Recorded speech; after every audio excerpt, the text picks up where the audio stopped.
నమస్తే, నేను స్వాతి. ఈరోజు టాపిక్ ఏంటంటే, ఎవరైతే అబ్రాడ్కి వెళ్ళి అక్కడ జాబ్ చేసి సెటిల్ అవ్వాలనుకుంటున్నారో వారు ఎక్సెల్లా ఇమిగ్రేషన్ సర్వీసెస్ వాళ్ళని కాంటాక్ట్ అవ్వచ్చు. సో ఇప్పుడు మనకైతే ఎక్సెల్లా ఇమిగ్రేషన్ సర్వీసెస్ నుంచి అయితే సీనియర్ అడ్వైజర్ జహాంగీర్ గారు ఉన్నారు. సో జహాంగీర్ గారు, హాయ్ అండి. హాయ్. సో జహాంగీర్ గారు చెప్పండి, చాలామంది అయితే అబ్రాడ్కి వెళ్ళి అక్కడే జాబ్ చేసి అక్కడే సెటిల్ అవ్వాలని చాలామంది కోరుకుంటున్నారు. ఎక్సెల్లా సర్వీసెస్ ఏ కంట్రీకి ఉన్నాయంటారు? ఎక్సెల్లా ఇమిగ్రేషన్ సర్వీసెస్ ఆల్మోస్ట్ అనేది 4 కంట్రీస్కి ఉన్నాయండి.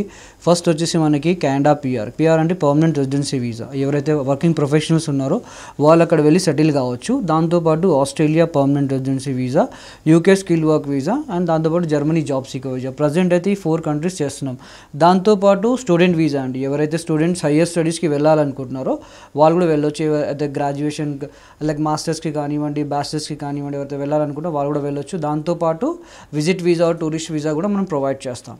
అలాగే అండి, ఎడ్యుకేషన్ ఫెయిర్ అంటే ఏంటి అసలు? అంటే ఎడ్యుకేషన్ ఫెయిర్ అనేది ప్రతి ఒక్క మంత్లో వేరే వేరే దగ్గర అనేది కండక్ట్ చేస్తూ ఉంటాం అనమాట. ఎవరైతే స్టూడెంట్స్ ఉంటారో హైయర్ స్టడీస్కి వెళ్ళాలనుకుంటారో వాళ్ళ పేరెంట్స్తో వచ్చి వాళ్ళ ఇన్ఫర్మేషన్ తెలుసుకోవచ్చు అండి. అంటే యూనివర్సిటీ రిప్రజెంటేటివ్స్ వీళ్ళన్నీ ఉంటారు కాబట్టి వాళ్ళకి ఇన్ఫర్మేషన్ కూడా ఈజీగా వెళ్తుంది అనమాట. చాలామంది పేరెంట్స్కి డౌట్ ఉంటుంది కదా, మా అబ్బాయి ఎక్కడ వెళ్ళి ఎలా ఉండాలో, ఏ విధంగా ఏ కంట్రీకి వెళ్తే బెస్ట్, ఏ కోర్స్ తీసుకుంటే బెస్ట్ అనే వాళ్ళ డౌట్స్ అనేది యూనివర్సిటీ రిప్రజెంటేటివ్స్ అనేది వాళ్ళు క్లియర్ చేస్తారనమాట అక్కడ. ఇప్పుడు స్పాట్ అసెస్మెంట్ ఉంది కదా, అది ఏ కంట్రీకి ఎక్సెల్ ఆఫర్ చేస్తుందంటారు? స్పాట్ అసెస్మెంట్ అనేది ఇమిగ్రేషన్ పర్పస్ అండి. ఇది ప్రతి మంత్లో ప్రతి స్టేట్లో అనేది కండక్ట్ చేస్తూ ఉంటాం అనమాట. దీంట్లో ఎవరైతే వర్కింగ్ ప్రొఫెషనల్స్ ఉన్నారో వాళ్ళ ఎలిజిబిలిటీ అనేది చెక్ చేసుకోవచ్చు. ఎవరైతే అక్కడ వెళ్ళి ఫ్యామిలీతో సెటిల్ అవ్వాలనుకుంటున్నారో వాళ్ళు వచ్చి వాళ్ళ డౌట్స్ క్లియర్ చేసుకోండి. వాళ్ళ ప్రొఫైల్ ఏ కంట్రీకి అయితే బెస్ట్, వాళ్ళకి ఎంత ఐఎల్స్ రిక్వైర్మెంట్ ఉంది, వాళ్ళకి ఎక్కడి నుంచి వీసా వచ్చే ఛాన్స్ అనేది ఎక్కువ ఉన్నాయి అండ్ వాళ్ళకి జాబ్స్ ఏ కంట్రీలో బెస్ట్ ఉన్నాయి అనేది వాళ్ళకి తెలుస్తుంది అనమాట ఈ స్పాట్ అసెస్మెంట్లో. ఒకవేళ వాళ్ళ ప్రొఫైల్ అనేది ఇప్పుడు సపరేట్ ఒక్కొక్క క్లయింట్కి అనేది ఒక్కొక్క కంట్రీ అనేది ఇంట్రెస్ట్ ఉంటుంది. బట్ వాళ్ళ ప్రొఫైల్ తగ్గట్టు అనేది మనం ప్రాసెస్ చేయాలండి. డైరెక్ట్ వాళ్ళు ఏదైతే అనుకుని వచ్చారో ఆ కంట్రీ కానీ కొన్ని ప్రొఫైల్స్ మ్యాచ్ కావు. బట్ వాళ్ళ క్లియర్గా వాళ్ళ బ్యాక్గ్రౌండ్ ఆఫ్ ఎడ్యుకేషన్, వాళ్ళ ప్రజెంట్ జాబ్ చేస్తున్నారో దాని ప్రకారంగా మనం ప్రాసెస్ చేయాలి. ఎందుకంటే ఎండ్ ఆఫ్ ది డే అది వాళ్ళ కెరియర్కి సంబంధించిన విషయం. బ్లైండ్లీగా మనం మూవ్ కాలేము.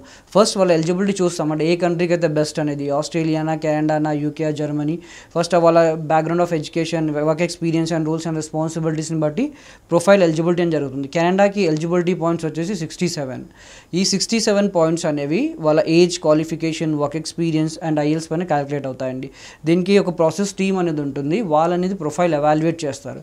ఈ ప్రొఫైల్ ఎవాల్యుయేషన్ వాళ్ళకి తెలుస్తుంది ఏంటి అంటే వాళ్ళు వచ్చేసి వాళ్ళ ఏజ్కి, క్వాలిఫికేషన్కి, వర్క్ ఎక్స్పీరియన్స్కి ఎన్ని పాయింట్స్ వస్తున్నాయి, వాళ్ళ present job roles and responsibilities అక్కడ ఎంత డిమాండ్ చేస్తుంది, వాళ్ళ జాబ్ ఆక్యుపేషన్ ఏంటి, వాళ్ళ ఎన్ఓసి కోడ్ ఏంటి, వాళ్ళు కెనడా పిఆర్లో ఏ ప్రోగ్రామ్కి ఎలిజిబిలిటీ అనేది ఫస్ట్ ఎలిజిబిలిటీ అయినాక మొత్తం అది క్లారిఫై వాళ్ళకి చేసిన తర్వాత మనం ప్రాసెస్ చేస్తామండి. దీనికి కెనడాకి వెళ్ళడానికి టోటల్ ప్రాసెస్ ఎన్ని రోజుల టైం పడుతుంది అంటారు? టోటల్ ఈ కెనడా ప్రాసెస్ అనేది మనకి 6 to 8 months అండి. అంటే చాలామంది ఇంకోటి అనుకుంటారు 6 to 8 months అనేది చాలా లెందీ ప్రాసెస్ కదా, అంటే 1 or 2 monthsలో వీసా రాదా అని చాలామంది క్లయింట్స్ నాకు ఆల్మోస్ట్ అడుగుతూ ఉంటారు.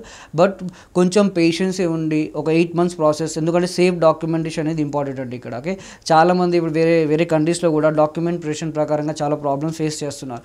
కాబట్టి 8 months టైం ఎందుకు పడుతుంది అంటే మనకి ప్రాపర్ డాక్యుమెంటేషన్ ఉంటే మీకు అక్కడికి వెళ్ళిన తర్వాత కూడా ఎలాంటి ప్రాబ్లం మీకు కాదు. ఓకే, అండ్ ఇంకోటి వచ్చేసి ఈ 8 months ప్రాసెస్ ఎందుకంటే మీ ఎడ్యుకేషన్ అసెస్మెంట్ చేస్తారు, దీంతోపాటు మీ ఐఎల్స్ ట్రైనింగ్ అనేది జరుగుతుంది ఇక్కడ, and medicals, police clearance, and దాని తర్వాత పిఆర్ వీసా వస్తుందండి. ఈ టోటల్ 8 months ఆఫ్ ప్రాసెస్ దానికి పడుతుంది. అండ్ దాని తర్వాత కూడా క్లయింట్కి వెళ్ళడానికి ఒక 6 to 8 months ఆఫ్ టైం ఉంటుంది. ఆ టైంలో మనం రెజ్యూమ్ మార్కెటింగ్ చేస్తాం. ఇంకా చాలా మంది డౌట్ ఏంది అంటే ఇక్కడ వీసా వస్తుంది, జాబ్ ఎలా అని అడుగుతారు. జాబ్ అసిస్టెంట్స్ కూడా ఎక్సెల్ సైడ్ నుంచి ప్రొవైడ్ చేస్తారు అండి. సపరేట్ టీం ఉంటుంది, దానిపైన వర్క్ చేస్తారు. వాళ్ళ రెజ్యూమ్ మార్కెటింగ్ అనేది ఆ కంపెనీస్ ప్రకారంగా మాడిఫై చేసి అక్కడ మార్కెటింగ్ అనేది చేస్తారు. వన్స్ అక్కడ నుంచి ఇంటర్వ్యూస్ కాల్స్ వచ్చిన తర్వాత వాళ్ళు ఇక్కడ నుంచి ఇంటర్వ్యూ అటెండ్ అయ్యి వెళ్ళిపోవచ్చు పిఆర్కి. ఓకే, అండ్ వాళ్ళ జాబ్ ప్రకారంగా కూడా అంటే ఐఎల్స్ ట్రైనింగ్ కూడా మా సైడ్ నుంచే ప్రొవైడ్ చేస్తారు. చాలామంది ఇంకోటి ఐఎల్స్కి చాలామంది భయపడతారు. అంటే బయట రూమర్స్ ఏంది అంటే మా ఫ్రెండ్ రాశాడు, ఒక 1 month అయింది, వానికి ఇంకా ఐఎల్స్ రాలేదు, 1 year నుంచి ట్రై చేస్తున్నాడు, ఇంకా ఐఎల్స్ వస్తలేదు, పిఆర్కి ఇంత వస్తేనే అప్లై చేయాలి, 8,777 వస్తేనే అప్లై చేయాలని చాలామంది బయట రూమర్స్ చాలా ఉంటాయండి. అలా ఏం లేదు. మినిమం రిక్వైర్మెంట్ కెనడా పిఆర్కి వచ్చేసి 6 అండి. 6 పైన ఉంటే ఈచ్ మాడ్యూల్లో ఈజీగా కెనడా పిఆర్కి అప్లై చేసి, దాంట్లో కూడా ప్రోగ్రామ్స్ ఉంటాయి. ఒక్కొక్క ప్రోగ్రామ్కి ఒక్కొక్క ఎలిజిబిలిటీ ఉంటుంది. అంటే ఎఫ్ఎస్డబ్ల్యూ, పిఎన్పి అండ్ ఏపీపీ అని 3 ప్రోగ్రామ్స్ ఉంటాయి. ఒక్కొక్క దాని ఒక్కొక్క రిక్వైర్మెంట్ ఉంటుంది. దాని ప్రకారంగానే మనం ప్రాసెస్ చేయాలి. కెనడాలో పిఆర్ బెనిఫిట్స్ ఏంటంటారు? పిఆర్ బెనిఫిట్స్ వచ్చేసి ఇప్పుడు ఫ్యామిలీతో పాటు వెళ్ళొచ్చు అండి.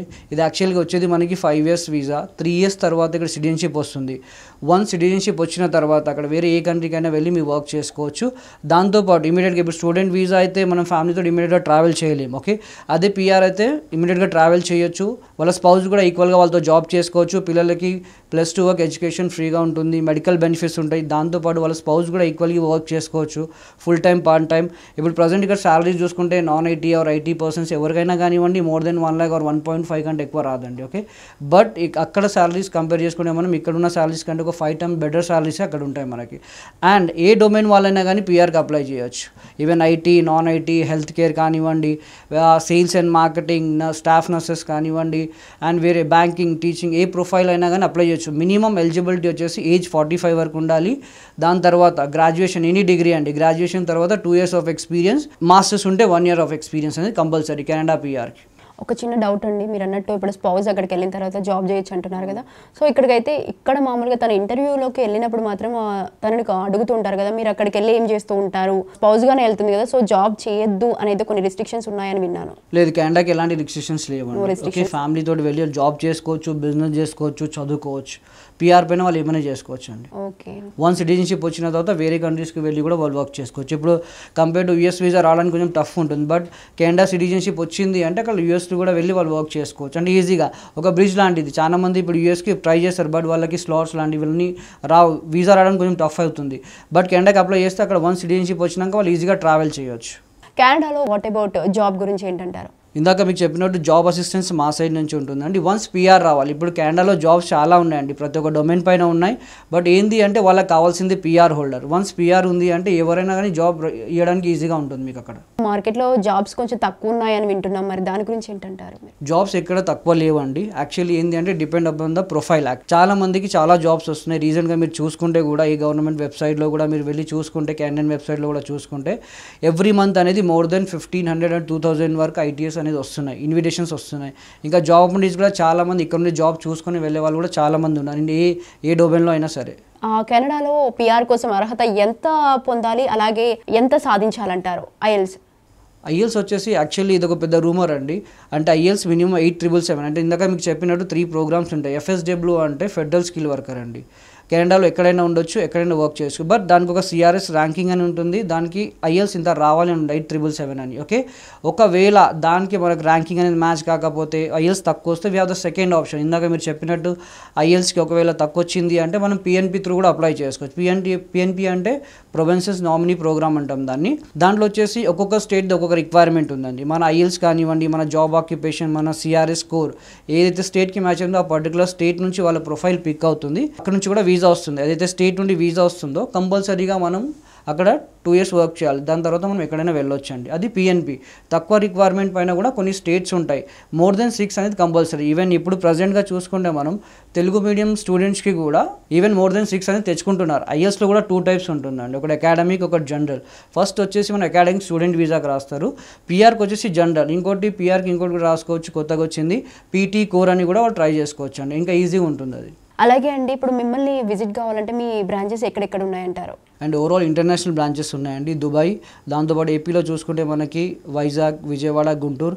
అండ్ తెలంగాణ చూసుకుంటే మనకు వచ్చేసి సోమాజిగూడ, కుకట్పల్లి అండ్ మాదాపూర్ అండి. ఇక్కడ విజిట్ అయ్యి లేదంటే మీ స్క్రీన్ పైన స్క్రోల్ అవుతున్న నెంబర్ పైన కూడా కాల్ చేసి మీరు ఇన్ఫర్మేషన్ తెలుసుకోవచ్చు. ఎలిజిబిలిటీ ఫస్ట్ చెక్ చేసుకొని దాని తర్వాతనే ప్రాసెస్ చేస్తాం. ఆలోచించి టైం వేస్ట్ చేసే కంటే ఫస్ట్ కౌన్సిలింగ్ తీసుకొని ఒకసారి మీ ప్రొఫైల్ గురించి మీరు కరెక్ట్గా గైడెన్స్ తీసుకొని దాని తర్వాత స్టార్ట్ చేయడం అనేది best. Right. Thank you so much Jahangir గారు, చాలా చక్కగా మాకు క్లారిఫై చేసినందుకు thank you so much. Thank you.